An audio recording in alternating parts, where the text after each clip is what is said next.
Welcome back to another edition of the Deep Cover Podcast. I'm your host, Omar Zaran. If you have not noticed, the MLB playoffs have started, and as I'm recording this, the game two of the AL wild card is starting between Detroit and Cleveland. But it isn't baseball season for me, or isn't baseball time to talk about baseball without my friend Neha from Girls at the Ballpark. She joins me today to talk a little bit about baseball. So, Neha, thank you as always for joining me on the show. How are you? Thank you very much for having me again. I'm doing well. My sister, she listens to the show, and she messaged me a couple months ago, and she was like, I really like these episodes with Neha. They're really good, And I was just I love yeah, to she's hear one of that. my best. Yeah, she's one of my best guests. So, happy to have you back, and we'll probably close this episode talking a little bit about the playoffs and, you know, your collaboration with Instagram and Threads on making picks and all that. But I wanted to talk today about robot umpires. Yes, it's everybody's favorite topic, refereeing. And so I wrote a piece a while back, which I think was probably a little contrarian, where I said that refs are kind of the folly of the story of sports, right? Like, they exist to create some level of headlines, whether it's like a pass interference that wasn't called in football, or a foul that wasn't called in basketball, or a strike that wasn't called in baseball. Mhm. That call becomes a storyline. I think when I lived in Detroit and the pitcher had a no hitter going, and the last out, they throw him out at first, pretty clear out, but they called him safe, ruined this guy's no hitter. It was like a whole controversy. And that's the storytelling of sports. Bad refereeing is part of it. But baseball's trying to fix that a little bit, right? They're introducing the concept of robotic umpiring system where teams can challenge a couple times during the game starting next year. So first, for those who don't know, now can you kind of walk us through what that's going to look like? Yeah, absolutely. So it's called the ABS challenge system. So it's automatic balls and strikes. They started implementing it actually last season in the minor leagues. And they did a test run with it during Major League Spring Training this year. And if anyone watched the All Star game in back in July, they also tested it during the game itself. And now they conducted the vote on it. It passed with the majority, so it's going to begin implementation in the MLB regular season starting from 2026.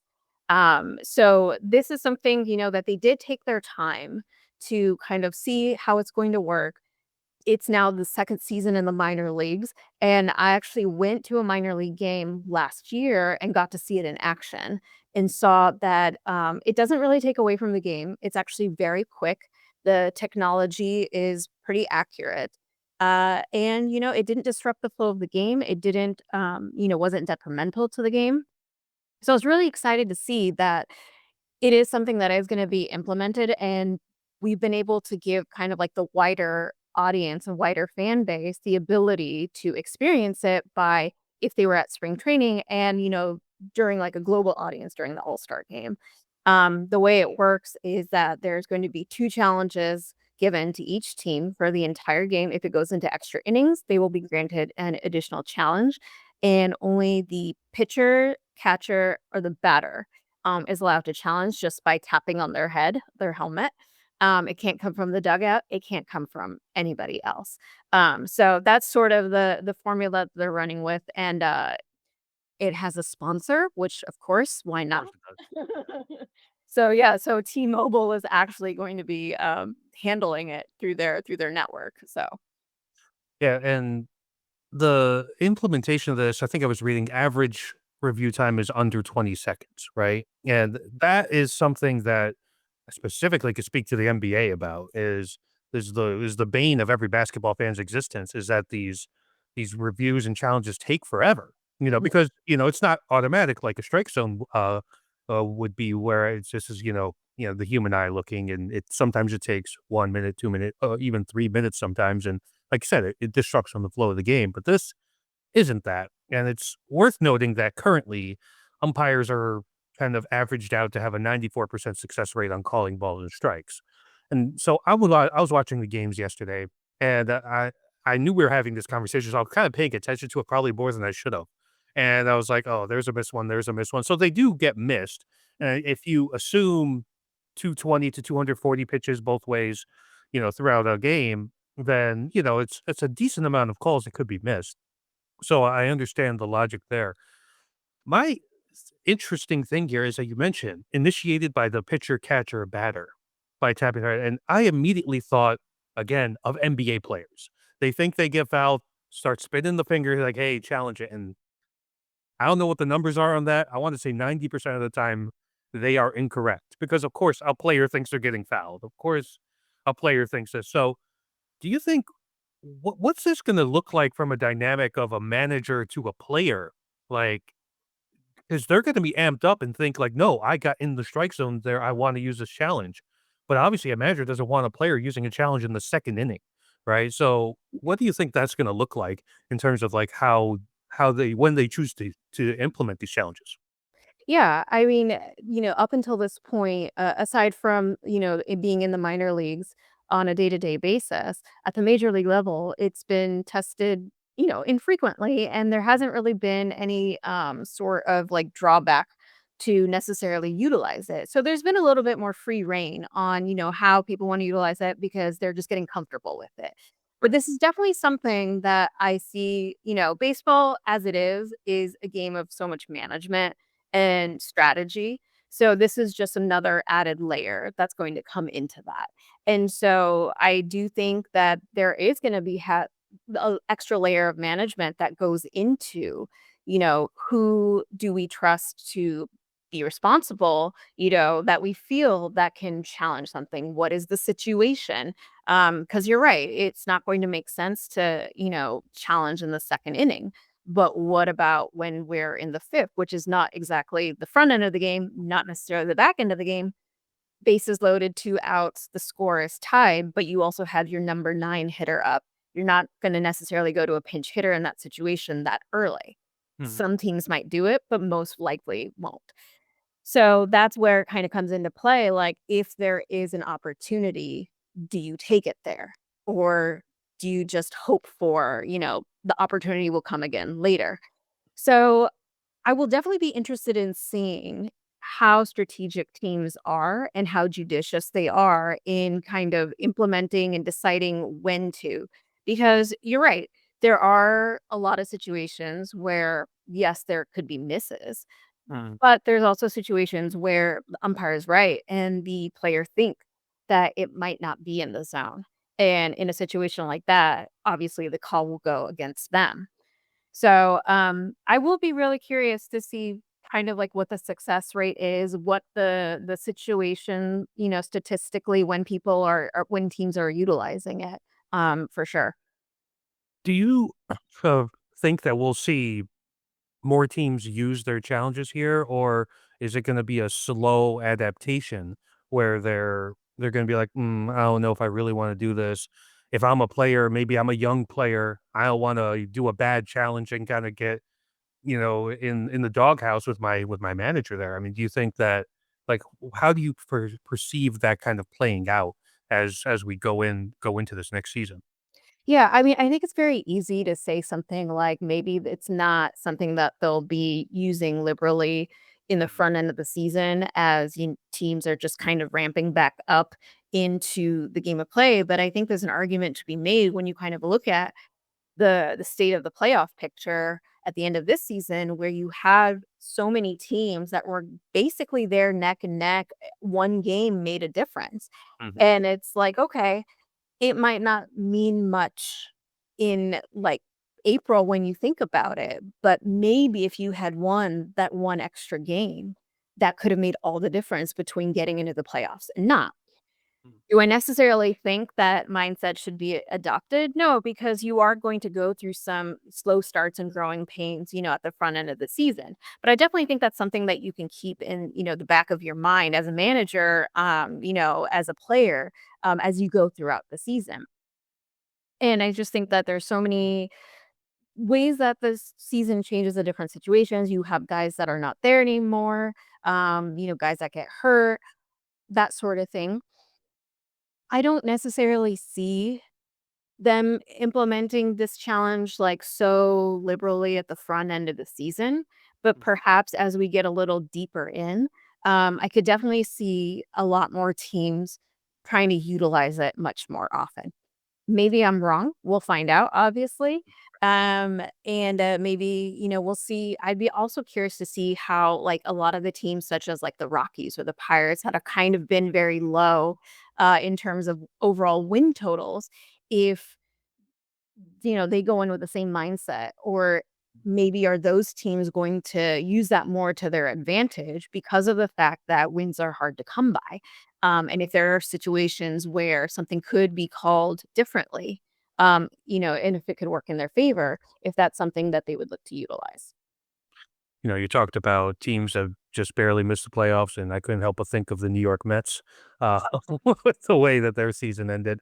Yeah, where that one game in the early part of the season could be the difference between you getting into the wild card and you going home. So it's even though baseball has so many games, we don't Right, think about it that way, right? right, We think about football sense of urgency, 17 games, right.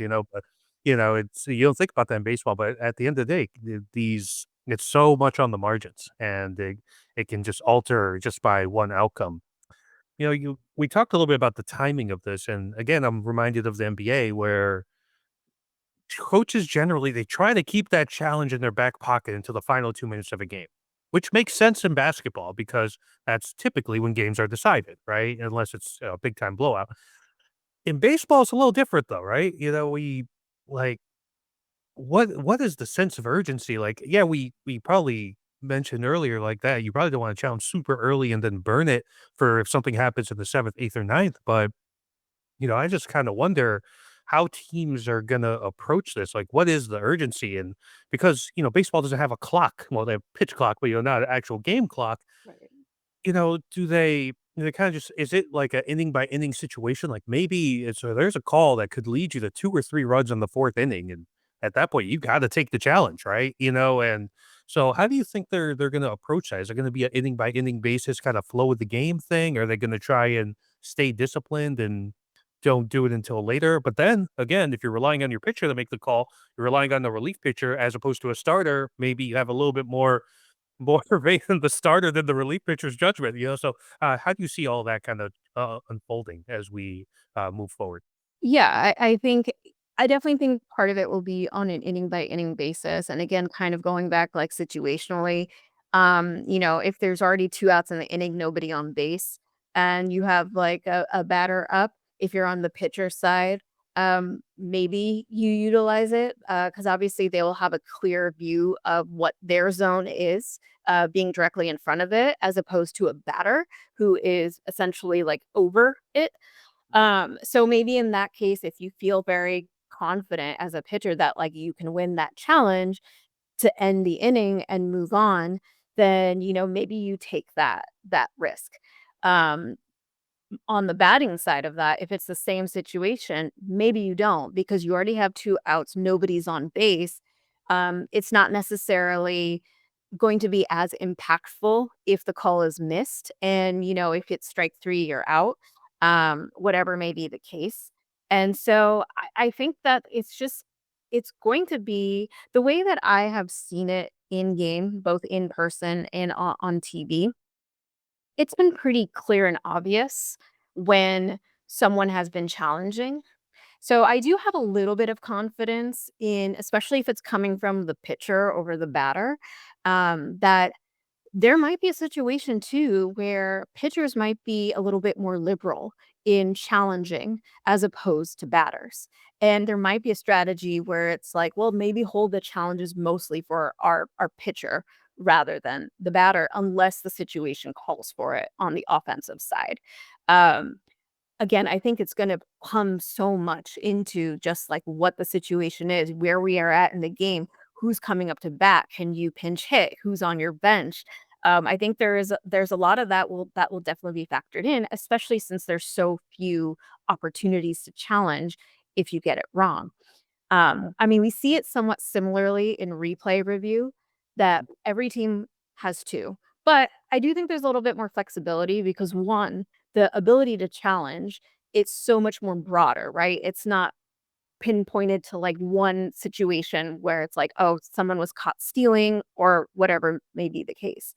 And, you also have a dedicated person there to look at the replay as fast as they can and let the dugout know, "Yeah, go ahead and challenge. I think we have a case," or, "Don't. Just let it pass. I don't think there's clear and, enough evidence." But this is obviously a completely different situation because, first of all, not only can you not get help from the dugout, you really have to be kind of conservative in, how you wanna utilize it. But I do think perhaps we will see a lot more of the pitcher and catcher end Mm. making the challenges much more than the batter. Yeah, I think that's accurate, and you see some of these pitches that, like, batters are going for, and it's just like there's an aggression to it, right? Where, you're trying to make contact and all that. I think your pitcher and catcher, they're kinda more in sync of where a ball was supposed to go. So, they might be like, "No, I know where I wanted to put it. I knew it went there, and I know that's in the zone," and they're like, "Let's go ahead and challenge this because that could be a strikeout. We got, a couple runners in scoring position, helps us get out of this inning." Whereas batter, maybe not so much. And so I am interested to see how that unfolds.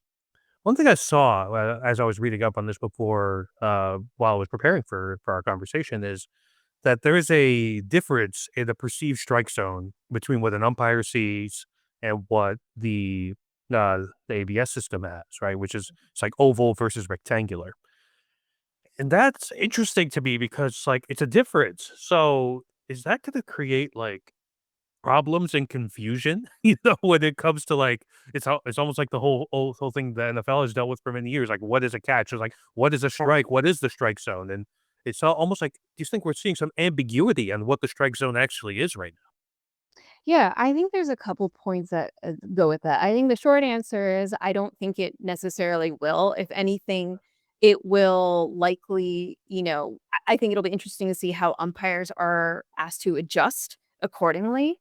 Otherwise, I think overall, again, between there only being two challenges given to both teams, that encompasses both on the pitcher catcher side and the batter side. Um, the umpires they're not going to all of a sudden change overnight how they're, calling balls and strikes. So I think it'll just be kind of an eventual like evolvement of how they tend to adjust. And we'll actually see if they even adjust because I think one of the biggest things and biggest like frustrations and complaints about this whole thing to begin with and why ABS will be kind of helpful in mitigating that is that this is the one area that you could really not have an opinion in, Mm. when you're on the field. Either it is or it Uh, isn't. Yeah. yeah, like, you're not allowed to argue balls and strikes. The umpire can throw you out if you do, and you really can't question, what the umpire is doing, what they're looking at, what they're seeing, what they're calling, and afterwards, there hasn't really been any accountability on the umpire's end as well. They're protected by their union, which is important, but there's never been any sort of whether it's relegation, whether it's, any type of like I feel like saying punishment is too harsh of a word, but there's basically been nothing that where the umpires have felt the need to be held accountable for anything.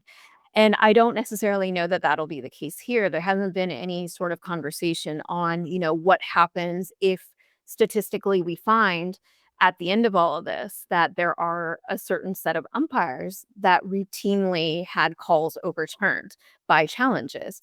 Is there something that is going to, you know, are they ranked in a certain way? Will they not have the ability to perhaps participate in playoff, umpiring, that sort of thing?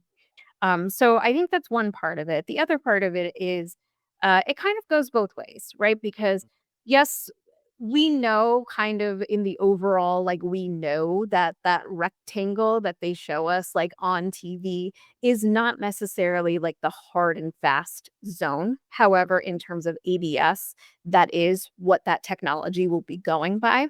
And even when you're looking, I think, on any sports app such as like ESPN or even like MLB, when you're looking at the game day, you always kind of see, they show you the heat zone of any given batter. And they will show you kind of like the perimeter of that rectangle as well. kind of to allude that, yes, this while this batter has been able to get hits in this area that is technically outside of the zone, you could also consider that an expansion of the zone.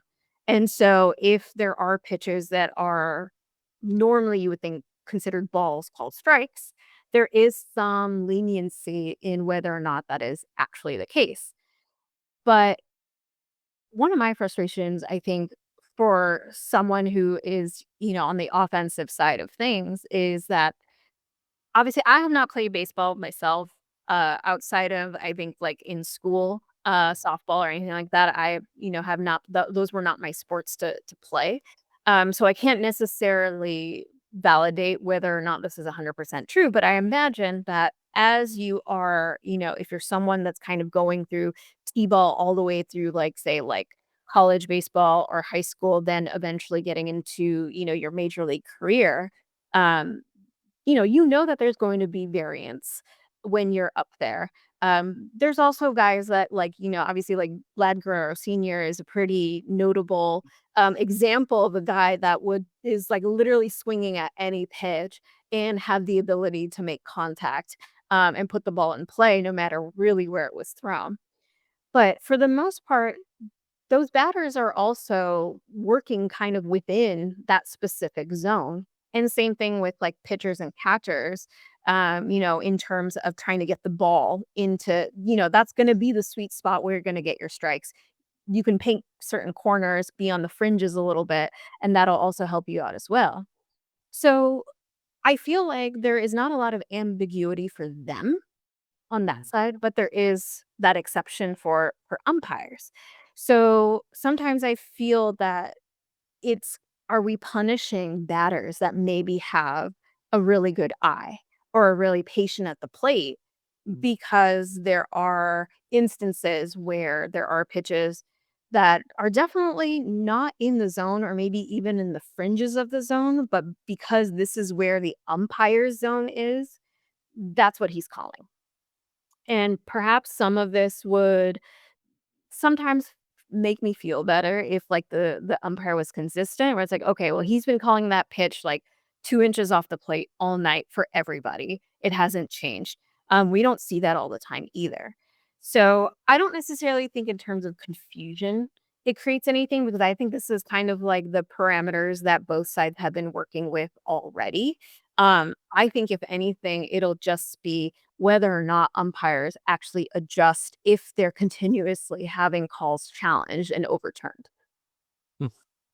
Yeah, that's it's such a fascinating thing to me with the way umpires are kind of viewed here because and really across all sports, there are no repercussions for a poor refereeing performance, right? Like you could say, well, you get booted down to the minors or something like I don't know, like I don't know how realistic that is, and it just seems like they're just like, well, we got it wrong. Oh, well, and Right. that's kind of the frustrating thing for fans, right? Because like, well, this was wrong and we could have won. And my philosophy has always been you expect the refs to make a mistake, Mhm. right? Regardless of the sport. I am expecting them to make a mistake. So if I'm on a team, I want to make sure I do everything in my power not to let it get to that point, right? Because if you don't let it get to that point, you can't get screwed over by an umpire or a ref or whatever. And that's kind of but it's always super easy to they're the easiest targets, right? Right. You know it's not like, "Oh, why did you even put it into a 50-50 call, decision?" We're not gonna put the onus on the player. We're gonna say, "Stupid ref should have done your job better," right? And Right. so that's kinda like the interesting thing with the differentiation. I wanna go back to the, just to kind of like the drama of the uncertainty of the human element of a referee and of an umpire and a referee. And my last episode, I had somebody on talking to me about AI in sports, and Mhm. a question I posed to him was like, "We're trending more and more towards sports becoming a math problem, and that's every sport. It started in baseball with the analytics movement and all that, and it's kind of progressed in baseball. It's progressed in other sports as well, where a lot of the creative flair that makes athletes so unique and fascinating." Has gone by the wayside at times in favor of math problems. And it almost feels like relying on this sort of a system for doubles down on the math problem, is there something to be said about the intrigue of human error when it comes to the way we watch games? And let's say you don't have a rooting interest, right? Like last night, I was watching um, Dodgers Reds. I don't care about either of these teams, right? I'll just watch a fun game to watch, whatever. Reds start making a little bit of a comeback, and I'm intrigued. I'm like, okay, what's happening here? And but, the bad call, the missed call, it kind of is like it creates like a twist in the story, right? It's always the way I viewed it. But it seems like we're moving away from that because there's this taste that everybody seems to have where it's like, you have to get every single call 100% right. And my pushback on that, especially in the sport like football, for example, is you could call holding on every play, then it becomes a bad thing, but this isn't that, right? We could say balls and strikes are pretty well defined, but is the path here to get more robotic in the terms of accuracy? And does that take away from the reason why we got into these sports to begin with? Yeah, I mean, I think w if, there is a future where it becomes fully automated, balls and strikes, I don't foresee that happening in the near future. I don't even see that happening. Now, why is that? Why do you think it won't I just happen? don't think I think just in terms of, first of all, how long some of these things take to get implemented and the testing and everything involved in that, I think would take several years just right away. But I think I will say there are a lot of things that MLB does and implements and tries to throw out there that are irritating and not what fans ask for necessarily. I do think in something like an area like that, looking at the potential of fully automated is something that they would likely tread a little bit more lightly on. If that is even, in the purview of within like the next 5 to 10 years. I think that given that, I don't foresee that happening. I do think there is some level of maintenance in terms of what is crucial and kind of precious to the game. So I think just based off of that alone, it's not something like at least in the next 5 to 10 years. We'll obviously find out. Maybe I'll be wrong, but I don't necessarily see that happening. At least not that quickly. Um, I think in general, I don't necessarily think they've been slow to kind of implement some of this other technology, into the game, and I think as it goes on, we see that it hasn't necessarily been a detriment to the game. So things such as, the replay review, even, PitchCom is like tech that, has been implemented. And now knowing like these challenges and the fact that they're so limited, and they go so very quickly, uh, I think will actually be better for the game overall and in terms of, like, the progress and accuracy. Um, I think in the same way that I don't think, like, framing pitches is gonna go by the wayside because of this implementation, um, it's sort of like I don't think necessarily human element nor the drama of it will go away. I think, again, it being limited to 2 overall challenges, granted, yes, if you win, you get to keep going until you lose them. But there are still going to be missed calls that, like, people are not gonna challenge. There are going to be, situations where something is not gonna go right. I don't think it's going to become so sterile in that sense that it's going to lose some of the dramatic effect that kinda comes with it. And, overall, like, balls and strikes, like, that's not the main thing that Mm, anyone is focusing on in the game, right? Like, there's so many different aspects of it. There's so many different parts to it. This is just one of many. So I don't foresee it being that much of a difference outside of the fact that perhaps there will just be a little bit more improvement in game quality in terms of how balls and strikes are called. And perhaps there will be opportunity because I think you can also include in that, like, if something does get overturned, how that changes the game, mhm, within based again, on the situation it's in. Again, if bases are loaded, there's 2 outs, you got your number 9 batter, but he's not a power hitter, but maybe he's really patient. mhm, And there is a pitch that is called a strike 3 that definitely looks like ball 4. And if you challenge that and it's overturned, then all of a sudden you walked in a run, you've broken the tie, that could change the game, maybe that's how it holds. So, I don't definitely don't think that it'll take away from the theatrics of the game at all. As I was watching yesterday, I just found so much tech in the way that the broadcasts are delivered now. So obviously, like you have every pitch speed is clocked. When they hit a home run, launch angle is clocked, distance is clocked, and a lot of the stuff reminds me of tennis. To be honest, in the way that they pinpointed different things in that sport. And so much and, like, they have, like, the behind what the batter sees kind of renderings and all that, and it feels like baseball's getting more tech forward, but at the same time, it's almost like they're trying to catch this balance, right?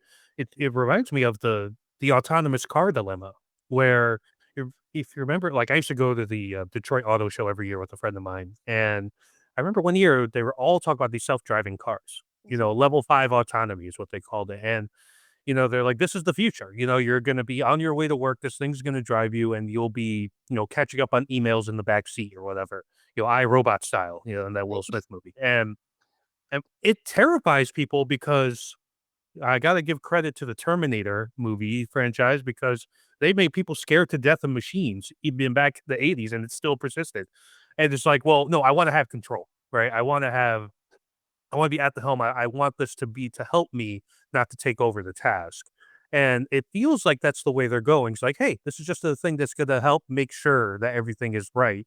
And while some people may advocate for the full-on robotization of balls and strikes and other things, it feels like they're treading lightly, but I do wanna acknowledge MLB in the way they present games is kind of really leaning into tech, maybe even more than the NFL is, and the NFL does a lot of it, right, with, arm angle, launch angle as well, that sort of thing, and I find it interesting, that there's a kind of a how far can we go with this before people rebel?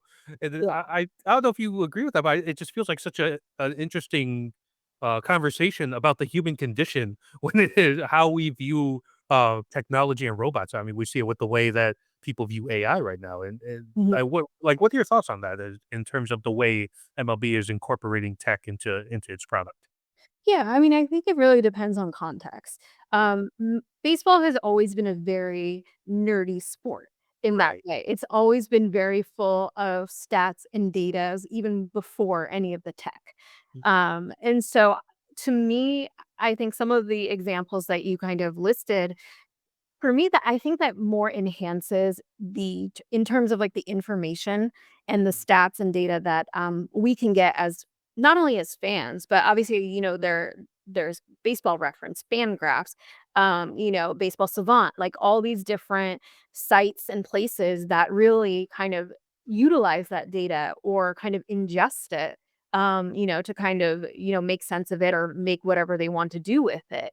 So, I think in that regards all that stuff, at least for me as a fan, I really enjoy all of that information because I think we've always kind of been curious to know, like, oh, how hard did he throw that ball? How hard did he hit that ball? Like last night, you have like Shohei Otani doing Shohei Otani Mhm. things, crushing a 118-mile-per-hour home run, and then his second home run is 117.7 miles per hour, right? That's just insane numbers to think about, or how, Ben Joyce of the Angels threw a pitch that was 105.5 miles per hour last season. I think that sort being used in that sort of context, I think is fun and interesting for fans and for kind of like the nerds and the data people involved in baseball because again, this has been a very like nerdy sport where they will literally tell you, the stats of someone hitting a home run on the 25th of September, with, like, the last name of, like, Smith or, like, whatever, like, they get really granular into that stuff. So I think those sort of things, like launch angle and all that is just more of an enhancement of not only the data that we can have as fans and as like general baseball nerds, but I do think that data is also used to go back into the teams and their, statisticians and nerds, to kind of put together, better game planning or like approaches and that sort of thing. So I think that the tech on that side used in that context, I don't necessarily think is taking away from anything.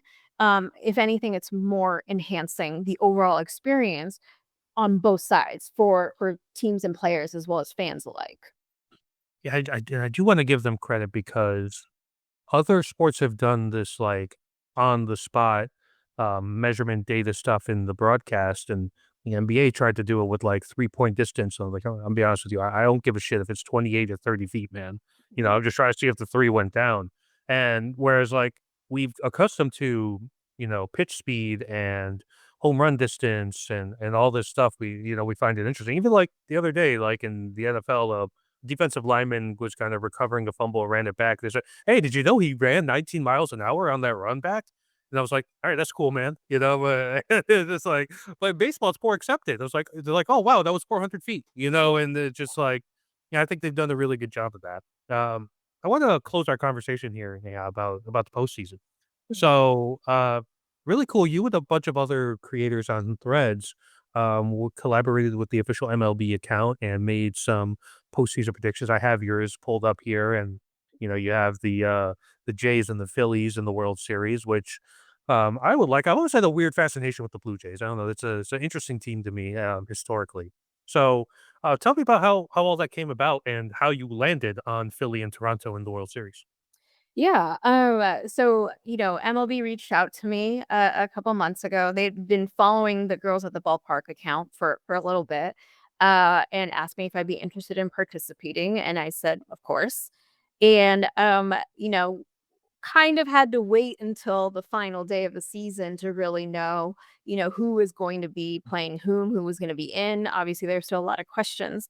Um, I have been fortunate to watch a lot of baseball this season. And so I really just went off of kind of, where I felt each team's strengths were. When it gets to the postseason, it's a completely different beast. Like we've seen like teams that have been completely the number one seed hot coming in, but I think a perfect example is in 2023 when the Diamondbacks swept the Dodgers, right? Like that is not that I don't think really most of us would have envisioned that happening, let alone the Diamondbacks making it all the way to the World Series. So for me, the way that I kind of approached it was just one kind of like where was each team at by the last day of the season, in terms of their personnel. I mean, I picked the Red Sox to overcome the Yankees. That was before they announced, that pitcher Lucas Giolito is unlikely to pitch in the postseason. But, like in their case specifically, I looked at there's a lot of question marks sometimes around the Red Sox bullpen, as well as they are very hot and cold when it comes to their offense. However, the Yankees bullpen is the biggest question mark, for them. And as it turns out, Saw that happen as I yesterday. came, that's exactly what happened. Max Fried had held, the Red Sox offense at bay. And, equally Garrett Crochet, aside of a Anthony Volpe home run, had, kept the Yankees offense at bay. And then as soon as the bullpen came in, that's when the Red Sox struck. And I think again, personnel has everything to do with it because, you have Aroldis Chapman come in, with 1 out in the 8th. He gets the with trouble on the bases, he gets the out, and then he comes back out for the ninth. I'll just caveat that I have my own personal opinions about Chapman, but in the context of telling the story of this game, he immediately loads the bases with no outs in the bottom of the ninth with only a 2-run lead. And he gets out of it because he strikes 2 out of the 3 next guys out. The Jazz Chisholm pop-up, Wilyer Abreu is a Gold Glover out in right field. Paul Goldschmidt is, not young, and so he wasn't going to test the arm. And so, having Aroldis Chapman, that's what you're gonna get from him. And so I think I kind of looked at where where are some of these teams' strengths gonna be, where are gonna be the weaknesses for the other ones, and as it turns out for Boston and Yankees last night, it came exactly how I thought it would go. So kind of same thing with Detroit and Cleveland. I have Cleveland taking that series. Tarek Skubal looked like Tarek Skubal yesterday. So, they took that game one, but again, it was very close. It ended in a very close game. Um, and honestly, it was a difference of the Cleveland defense. Um, so that's kind of where I arrived. And when I kind of look at like who do I think will be the strongest two teams in the end, I think it's the Blue Jays. I think as George Springer goes, they go offensively. I think there's some question marks around, if Jeff Hoffman, their closer, can actually be a closer. And I think the Phillies have battled with a lot throughout the season that now that they're kind of at the end of it and during this bye week, that they are likely the most complete team and ready to kind of like take on this battle. I do love the Brewers. I just don't know if they will make it that far. So, that was kind of my approach when in making these picks. I'm going through everybody else's picks, and I live in the Seattle area, and it seems like a lot of people are big on the Mariners. And I have this weird thing in sports was like, if you're a team that's never done it, never been there, I have a hard time trusting you. And so it's just like, if you've never gotten to a World Series, and it's like, why would I think that you're all of a sudden going to make this run to a World Series? I kind of have to see it on there. But, I have some observations for you while I was watching this as somebody who literally watched very little regular season. I was just like texting a friend. I was like, you know what? I think I'm going to lock into the playoffs here.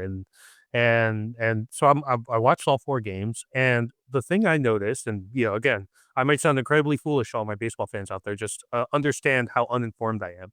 But, I thought it was nice for me as to watch as someone who hasn't really been super locked in all season because I'm just enjoying the game, right? I don't have all these narratives to deal with. Like, I know that the Tigers free fell in the end of the season and blew the division, Right. like, I know that because my Detroit sports fan friends made sure I knew about it. But I'm watching it. I was like, well, one thing that really struck out to me is like a lot of the starting pitching was excellent yesterday, Mhm.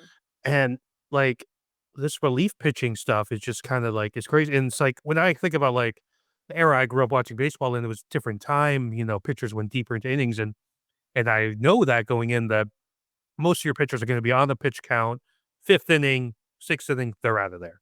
And Dodgers kind of went a little bit longer than I thought they would with their starter yesterday. And I was like, oh, well, what's going on here? And so, but the thing that struck me the most is just like, I forgot, it reminded me why I liked it so much when I was a kid, when I was a teenager and a young adult, where when I first moved to Detroit and the Jim Leland teams there, they had some success when he was there. And it's that there's, like, this anxiety in playoff baseball, Yeah. and you just don't get it in other sports as much. Like, even, like, in the NFL, which is win or go home, right? It Right. should be that way, but it's not, It's just like, I think, like, the pauses in between every pitch is kinda like, you see the fans, the anxiety going, you see the pitchers, they're like, their mannerisms, like, they're, like, trying to make sure everything goes, and you saw as a result, maybe a little of these guys pressing too much, some wild pitches, like, Mhm. the Reds pitchers had that going on at times, had a couple wild pitches there, and so, and I was like, "Yeah, this is why it's great," and, Yeah. yeah, and it just reminded me of that, and, I'm glad I made the decision to start watching it because, now I'm kinda hooked on the playoffs, right, and I'm just like, and the great thing is, like, I know nothing, like, I could just kind of, I'm just enjoying to watch it, but as somebody who grew up in New York as well, Yankees Sox is always Mhm. gonna gonna feel different, right, Right. and I'm just like, even though, yeah, especially because, I grew up in Queens, like, I could see Shea Stadium back in the day, so, so I was Yeah. just kinda like, it's like, "Oh, wow," fucking these, the good old rivalry or whatever, even though I don't think the rivalry is the same as it used to be. But, yeah, this is, as always, a great conversation. I always enjoy talking with you, and you always teach me a few things about baseball that I might not have known before. So definitely appreciate you, appreciate your time. You let everybody know what you got. I know you started writing again on Substack recently. I think I saw you A posted little something bit. on Substack. Yeah, yeah. So just let everybody know where they can follow all your stuff. Yeah, so it's pretty much girls at the ballpark, on every platform. I am definitely the most active on Threads. That's also where we have the biggest community. Have not been. I'm a little bit older, so and I have to do a lot of social media in my day to day job. So the content stream has not been where I wanted it to be, but Right. um, hopefully, a lot of off-season planning, hope to have more stuff on the Substack. I do have a merch store if you would like to go. It's just girlsattheballpark.com. And then perhaps a podcast of my own in the new year. We'll see. We'll see how it goes. Yeah, I look forward to all the stuff you got going on. Like I said, it's like when I write on Substack as well, so I saw you doing something like, oh, okay, and so definitely excited to see more of your voice out there. And I totally get it. Just like balancing it when you have like a full time day job is incredibly difficult. That's why I think, Griffin Prock on Threads, he's like posting every single day and he has a day job. I don't know how the guy does it.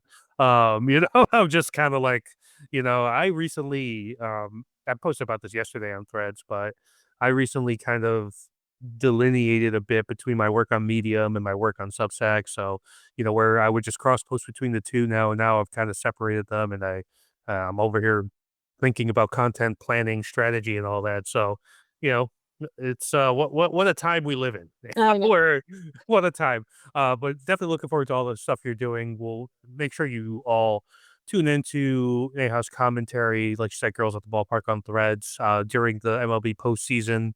Trust me, you won't regret it. If you enjoyed this podcast, you can make sure to give us a follow on Apple Podcasts, Spotify, and YouTube. You can follow my written work as well at deepcover.substack.com, where there'll be two pieces weekly for free. And I'm also on omarzaran.medium.com for longer essays if you still like reading 2 and 3,000 word pieces, which many people do not. But if that is you, head over to Medium and check that out. Until next time, I'm your host, Omar Zaran. Thank you, as always, for tuning in to another edition of the Deep Cover Podcast.